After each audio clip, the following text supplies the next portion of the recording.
Monsieur le Président, Madame la Vice-Présidente, mes chers collègues.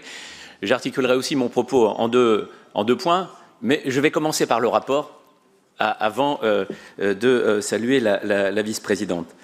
Mes chers collègues, Auvergne-Rhône-Alpes est la première région industrielle de France, vous le rappelez dans le rapport et nous le partageons. Personne ne le conteste, mais je veux le rappeler aussi, ce sont nos entreprises, ce sont les salariés, les sous-traitants, les territoires qui construisent cette place. La région, elle, doit normalement contribuer à créer le cadre, à l'accompagner, à l'orienter. Et la vraie question à laquelle nous sommes posés en voyant ce rapport, c'est est-ce que ce cadre est à la hauteur et surtout, est-ce que cette délibération va permettre de le conforter et d'apporter aux enjeux du moment et aux urgences du moment des réponses nouvelles et adaptées. Et notre réponse est pas vraiment. Il y a un écart entre l'ambition affichée que nous partageons, les objectifs et le contenu. D'abord, quelques exemples, parce que l'enjeu économique aujourd'hui de notre région, c'est par exemple les salariés de Bosch dans l'Allier, 265 personnes qui perdront leur travail d'ici la fin de l'année.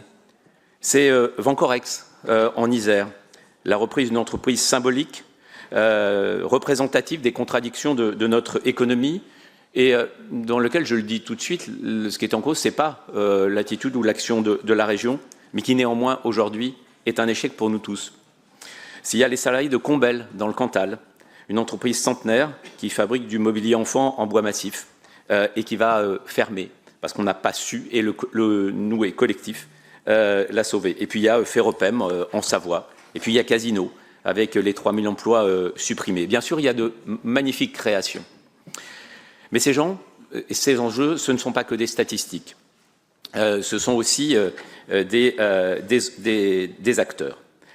Et votre rapport est trop souvent, ça a été dit tout à l'heure, un patchwork d'un certain nombre de messages déjà relayés, d'objectifs déjà affichés, de mesures déjà votées. Non, je le dis aussi, quelque important qu'il soit, l'achat régional n'est pas au cœur d'une politique économique. Et nous attendons une politique économique autour de deux priorités. D'abord, la relocalisation, sur la relocalisation industrielle. Nous pensons depuis longtemps qu'une politique régionale ne peut pas reposer sur des aides directes aux entreprises, à un petit nombre d'entreprises. Bien sûr, elles peuvent être utiles là où elles arrivent, mais elles ne répondent pas aux vrais enjeux. Et ça reste malgré tout un outil qui n'est pas évoqué, mais qui est trop présent. Nous pensons qu'il faut articuler notre politique autour de deux priorités. D'abord, soutenir les réseaux d'entreprises permettant à des filières de se consolider, de se solidifier. Vous l'évoquez dans votre rapport noyé autour d'autres priorités.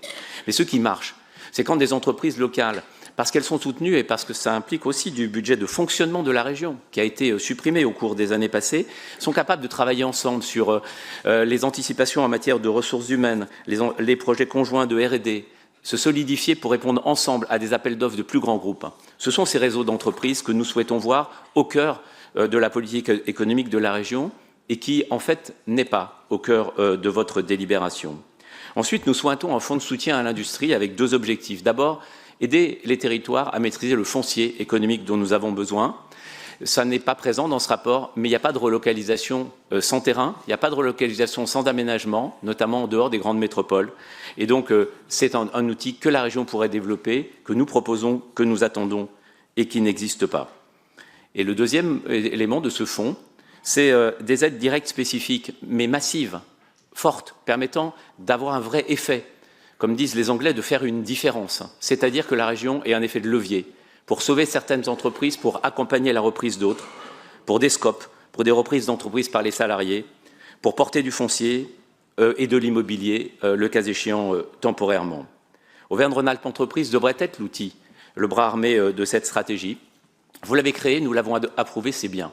Aujourd'hui, malheureusement, nous n'avons pas beaucoup de retours sur ce qui s'y passe et nous avons le sentiment, nous faisons trop souvent le constat que d'une belle idée, Auvergne-Rhône-Alpes Entreprises est devenue une belle endormie.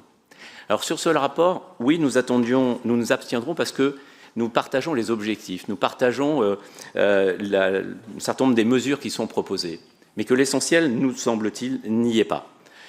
Et si je devais le résumer en un mot, dans une vieille formule scolaire que moi j'ai encore connue, c'est peu mieux faire et abstention d'encouragement.